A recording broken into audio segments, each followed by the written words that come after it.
The pledge of allegiance.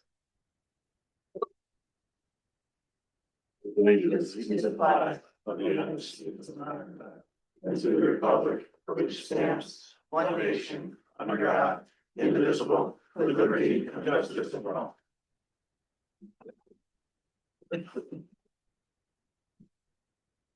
Need a motion to elect the moderator. Do you have any members in the audience who wish to nominate a moderator? Rick? None. Thank you. We have a second. The administrators are part of the audience tonight, so you can second it. Somebody? Do they have? I second. Yeah, as long as you live here. Oh, my answer. Right, second. Thanks. They're fighting for you. Second by John. Was there a vote? All in favor? Aye. All right. We have a vote. You were elected as the moderator, Norm. Is that me? That's you. Congratulations. Information first. This one first, on that one. Yeah, he'll tell you to read. Oh, okay. Tell me what to do there, Norm. Oh, and I'm not Mrs. Cardinal. Just to set the record straight. Thanks for the record. Anyway, thank you, Rick, and thank you, everyone else. Welcome, everyone. Item number one is to have the board secretary, which I believe is not, are you the board I secretary? am not. He's. Okay, He's back here. He's online, Nick comes. I'm right here. ready? Great. That's fine. Nick, are you there? Hello.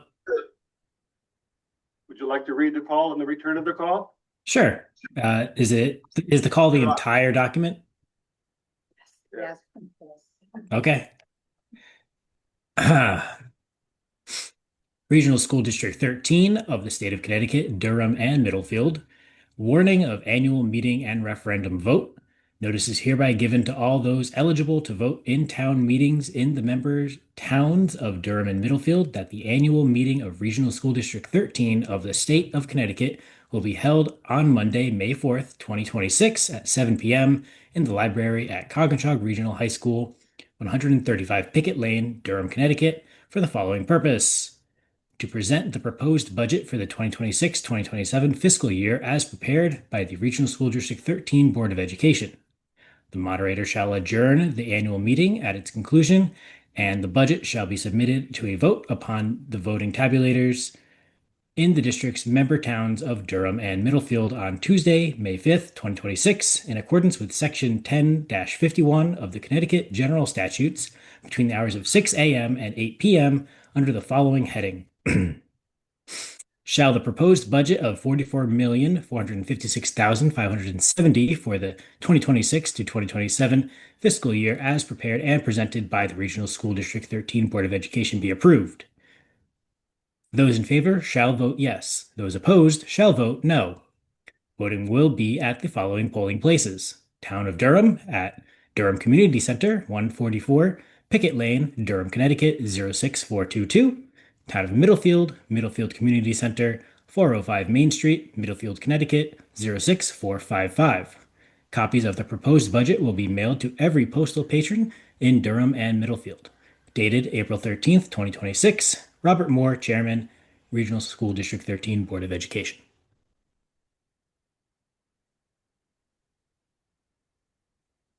And the return of the call? And the return of the call. Return is hereby made that the undersigned on the 22nd day of April 2026 caused to be posted on the public signpost in the towns of Durham and Middlefield a written warning by the Board of Education on the 22nd day of April 2026 caused to be published in the Hartford Courant, a newspaper having a circulation in the towns of Durham and Middlefield, warning of the annual meeting on the education budget to be held the 4th of May 2026 with the referendum vote on the education budget on the 5th day of May 2026. Robert Moore, Chairman, Regional School District 13, Board of Education. Thank you. My pleasure. At this time, I'll call on Board Chair Robert Moore to make a presentation. Bob? Thank you. Just give me 1 second to share it with everybody at home.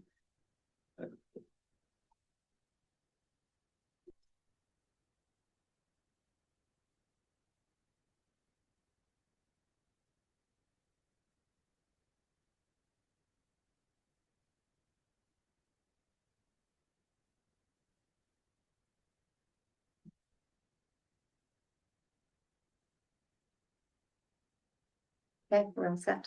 All right. Thanks for everybody, and everybody at home should be seeing the same slides. Again, this is the Board of Education proposed 2026-27 budget. The gross budget is $44,456,570. It's a 4.5% increase from last year. The net budget, or from this year, the net budget is $43,081,128, or a 4.87 increase over this year. Gross budget is all of our expenses, including salaries, transport, debt service, utilities, and all other activities related to the school. Whereas the net budget is the gross budget minus the revenues. Whatever revenues we may have, they include any fees, any grants, any assistance from the state, and any fund balance that's carried over into the next year's budget. When you look at the 4.5%, 2.44% of that is related to salaries and benefits is 0.38%. The operating services are 1.04%. The debt service 1.44%, and all the other is minus 0.8%. That makes up the 4.5% increase. And if you look, there's a pie chart that just shows those same numbers. The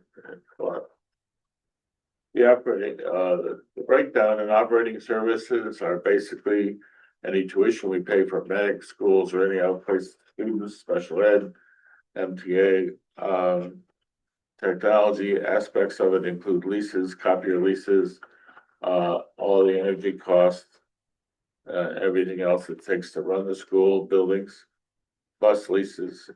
Our insurance covers auto, cyber, school board positions, general excess liability, and student accidents. And we also have the transportation is basically in the school bus transportation in and out of the district. The other, the decrease of 0.8% is from facilities and grounds supplies. Facilities and grounds are, maintenance of the lawns and care. The supplies are all the stuff that we need to run the school. The capital is down, and we'll get to that in a minute. And any dues and fees are also been reduced. So those are some of the reductions.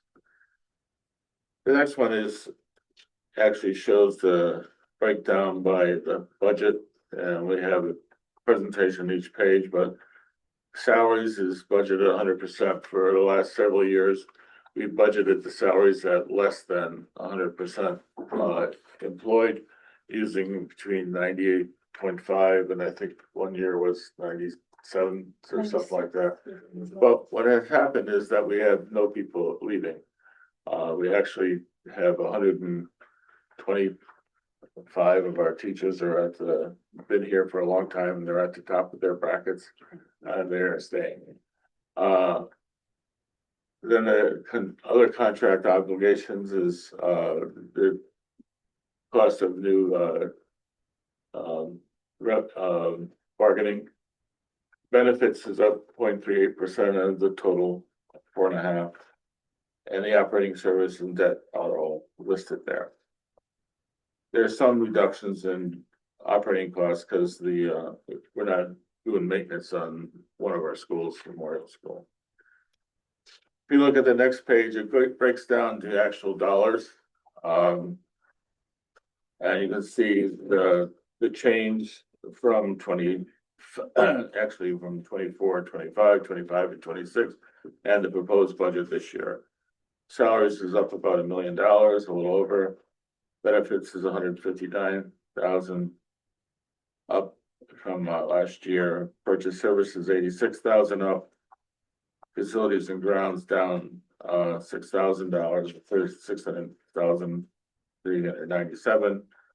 Operating services up by 442,000. Supplies is down 106,972. Capital is down 300,000, and dues and fees are down 8,000, and debt service is up 613,000. We were able not to have to due to premiums on sale of bonds. We did not have to put debt service in last year's budget.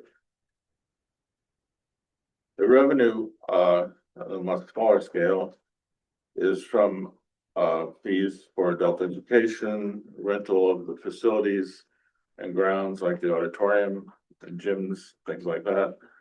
Interest income, in-house tuition that we get from other sources, other students. Activity fees that the students pay for a variety of activities and trips.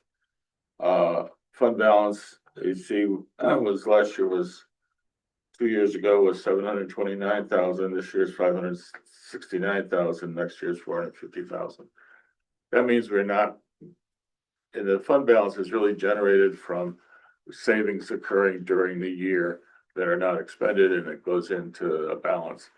And since we went down to 100% funded, there's no extra, because you could gather money if teachers retired or left or went on leave. You would have money accumulated in the salary, and that would end up in a fund balance. And other grants are down a bit. The staffing changes that we're proposing are basically 5 reduction in salary positions, including public health, PE and health, a grade 1 teacher, 0.1 music teacher, combination probably. No, I think it's just one person, yeah. A speech, 1 person, administrative assistant, half a position of 0.5 will be remain. And a school social worker, which was grant funded, is also down a full percent. The additions are a library media specialist and the social worker we're funding at a 0.6 in anticipation of a grant to come. So it's a net reduction of 3.4 full-time equivalents. The library media specialist is a look that we're asking for or proposed in order to meet some of the new demands with AI and other requirements necessary to meet some of the work that changes from people taking out books to using our media in a different way. And so that will be a real help for the students in the high school. The next page just shows our budget history over time. Interesting area is the 2016 to 1917. There's a reduction that's due to basically the reduction of the Corn School, which is now the community center. The 2019-20 is also a reduction, and that was due to COVID. And we got other money, but we didn't put it into salaries like some of the other big districts. We put it into other services, and which allowed us to have had no increase in budget. And then so now we're back up to kind of recovering for the areas which we weren't spending over time. We did not spend a lot on capital for a long time, and that's coming back. Our capital reserve budget, again, for many years, we were only allowed to put 1% of our budget into capital, which meant for very few things could you build for 1% or $400,000.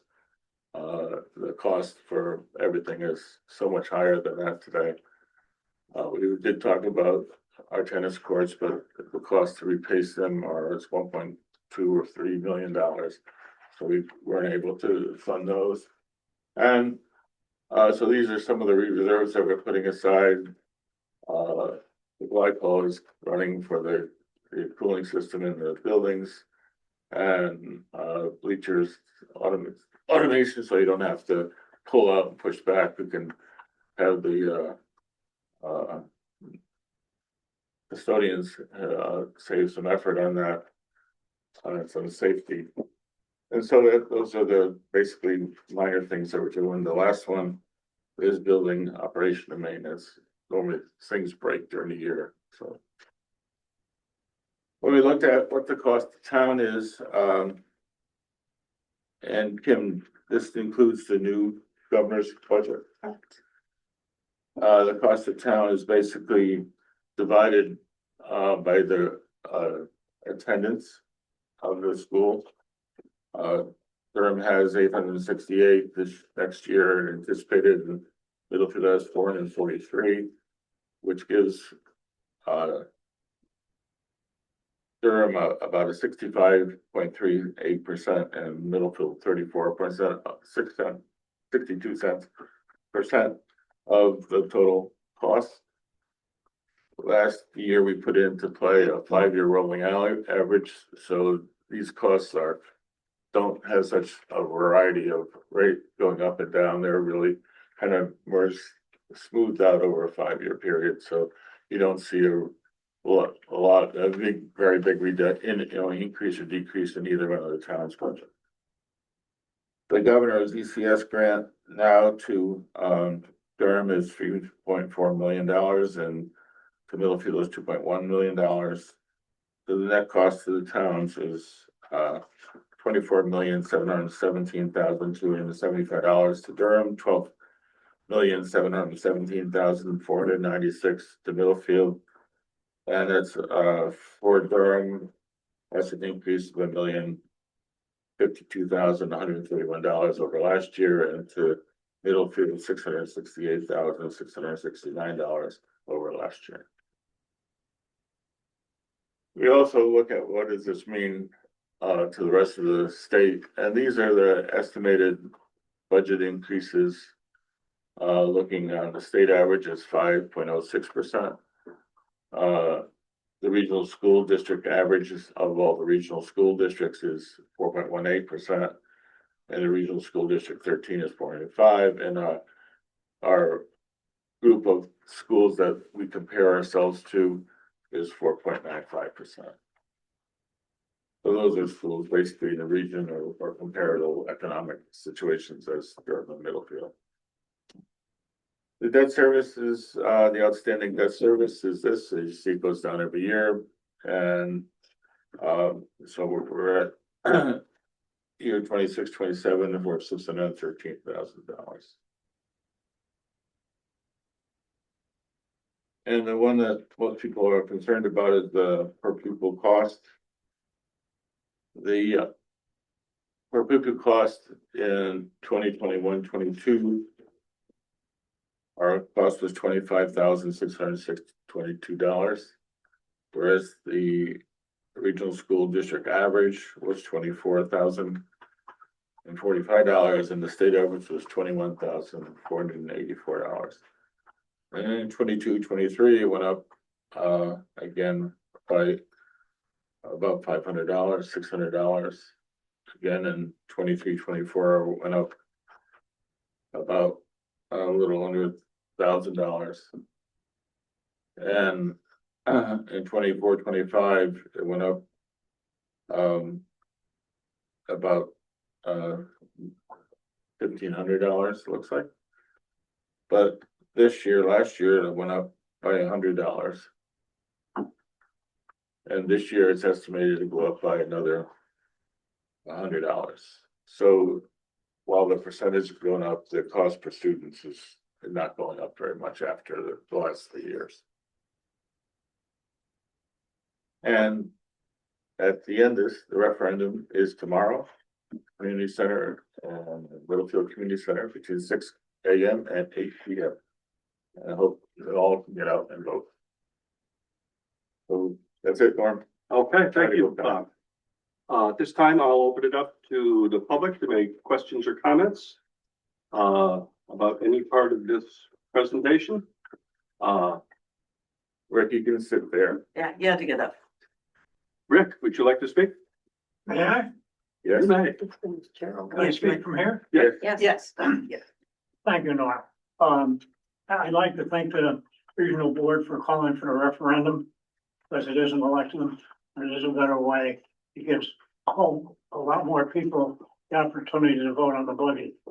I know I was one year when there was a petition to have a referendum, people were signing the petition, and it was started by somebody that was against the budget. But I noticed a lot of people signing the petition were for the budget. And so I was very pleased to see that, they knew what they were signing. And they weren't, reluctant to sign on that account. I'll keep it short. Snow and ice removal on Pickett Lane is a private road. I can't get a solid answer out of our first selectman. And the agreement was when we took over this property, the community center corner school from the district, the first selectman emphatically stated that maintenance was not part of the agreement. And so is the school now doing the maintenance on the road as far as snow and ice removal? Yes, absolutely. Yeah, because now we have a state trooper down there and the ambulance corps, which is a benefit to not only the school system, but everybody. The district does Picket Lane and the town does the parking lot of the community. Yeah, that's all ours. Yeah. The other thing is, I just read, that apparently more money is coming from Hartford. They're in debt and pension wise, so they're not solvent, but, that I'm assuming is not reflected in the budget we're voting on tomorrow. It is.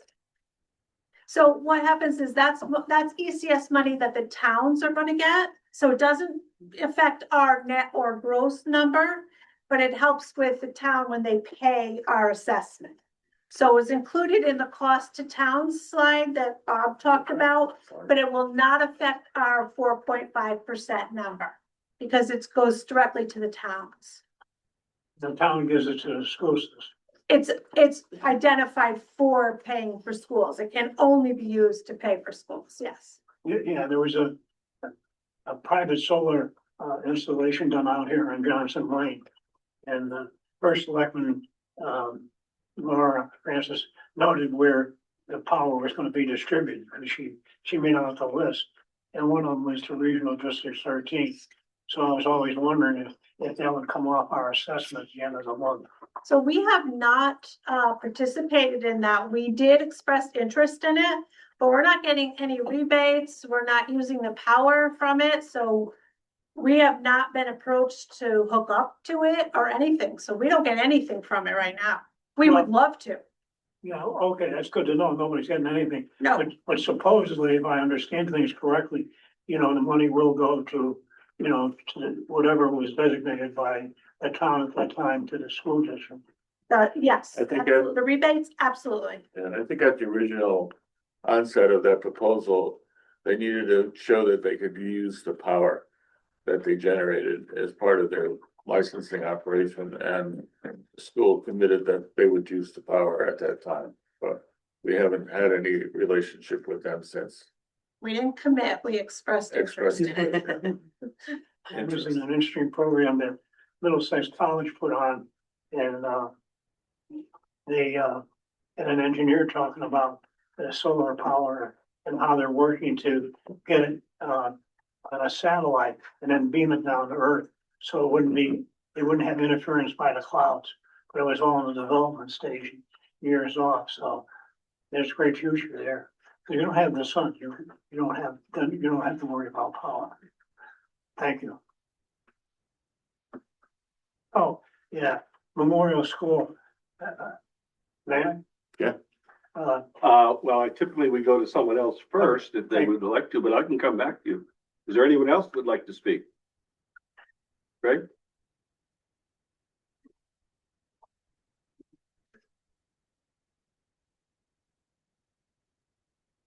Good evening. My name is Craig Bradini. I'm the president of the Regional School District 13 Education Association. I'm here tonight to express our strong support for the Board of Education's proposed budget. This budget reflects a thoughtful and balanced approach to a very challenging financial landscape. With a net increase of 4.5%, it comes in below both the state and the regional averages. That matters. It shows a clear commitment to fiscal responsibility while still prioritizing the needs of our students. At the same time, this proposal includes a net reduction of 5 full-time positions. That's not insignificant.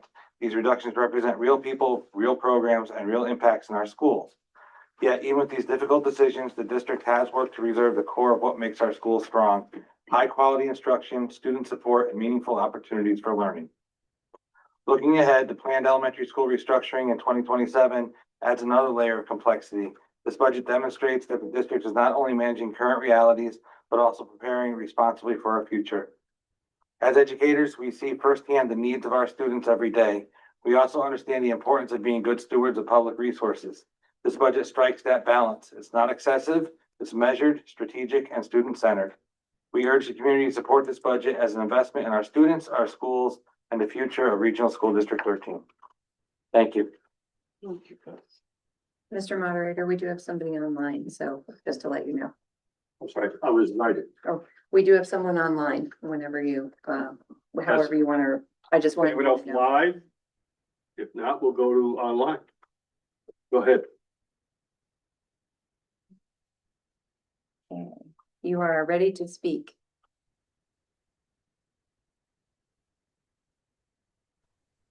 Okay, can you hear me now? Yes. Okay, my name is Alma Elder and I am from Middlefield.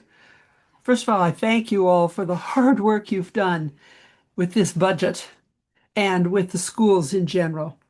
I was looking for more information on the increase in funding for magnet schools. Could somebody please explain what magnet schools are used and how many students are there and what the increase is about? Thank you. I'll go offline and get my answer. You want me to just briefly, I would have to look up those numbers, because there was in the state budget, there was an allocation that was given to magnet schools statewide, for everybody. And, students, for example, in Region 13 parents can elect to have their students go to those magnet schools. And I don't, off the top of my head, have the exact number of students who are going to a magnet school right now, but I can look that up and get that back to you. Okay. Thank you. Any further comment or discussion? Rick, I'll come back to you. Thank you, Norm. I did not participate in the voting or sitting in the name on the Memorial School proposal. But I just recently learned from a Durham resident that the Veterans Memorial School in Wallingford and in Middlefield, one of the veterans' wives laid the cornerstone. And that's very meaningful to me. So all the property that the district owns, that one should have stayed that way. The others are subject to change as far as I'm concerned. But that, I just, in the name I heard that was, I'll probably go up there. It just didn't register. Thank you. Can I just add, I looked at our district monthly report for April. Is it in there? It says that we have 15 students in the magnet schools. Okay, thank you. So. Thank you. Any further comment? Rick, just on the naming committee, there's a committee under our policy to name a building. A committee has to be formed by 2 board members. They invited 2 teachers and 4 residents. There was 2 from Durham and 2 from Middlefield. They evaluated a survey that was done that the superintendent sent out. And three names appeared regularly in that. And those 3 names were then put on a ballot at the town hall with the names and explanations of their why they were there. And then they were brought to schools and they were voted for by students in every other class. They could vote the younger grades by a teacher leading the discussion and the older grades on a Google document. So there was a great deal of public activity on this thing that was way beyond what's required in the policy. None of it requires a town vote on it. And so that was how it was done. So it got a lot of input, a lot of students had input. And that's the name of the 3 that we had out there was Veterans Memorial, Wadsworth Falls and Three Oaks School. And that's how Three Oaks got selected. So it was by a committee and a vote that was then presented to the board. Christine chaired that committee and then the board voted on it a few weeks ago. And correct me if I'm wrong, but the cornerstone is being preserved and like, that as a history and bridge to the present that will be honored as well. And actually, one of the individuals on the committee is a direct descendant of the woman who laid the cornerstone. And so, pretty amazing there, that generational aspect. And then we plan to honor, all of the veterans who were originally honored for Memorial School, and Lyman and Brewster and Corn as well in the new school. And the other thing is that well, I don't think they said what I was about to say. Hey, I should add, in the last 9 years that I've been serving, we've been very proactive in making sure Veterans Day was a school day, as well as having age appropriate acknowledgements of that. So, you know, that's quite important. So the kids actually have some sense of what is Veterans Day. And, you know, that I've had the privilege of attending some of them years ago, and they were incredible. And I presume they're still that way. and we plan to name the cafeteria and then gymnasium, the library, after the schools that are closing. So a memorial gym or cafeteria, a Brewster library, and a Lyman cafeteria or auditorium. So all those will be reserved to save those three names. Will be part of the building structures. That's what happened in the naming thing. Okay, we're a little off subject. Yes, That's okay. Anything further regarding the budget?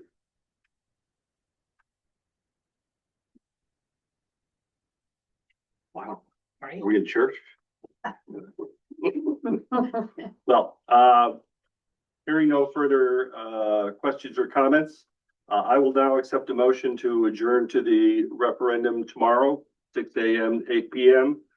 Locations in Durham and Middlefield. Is there a motion to that effect? You can do that. So moved. Motion made. Is there a second?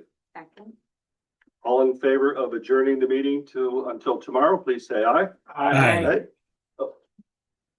Opposed? I hear one in opposition, and I declare the meeting is adjourned. I didn't hear it, no. Somebody said nay. No, it's, he said aye. Oh, I said aye. Aye. Said I. Oh, I'm sorry. It's okay. It passed anyway. Yeah. Thank you very much. Thank you all for coming, everybody. Thank you. Thanks, Greg. Thank you. Night, Nick. Good night. What are they gonna do?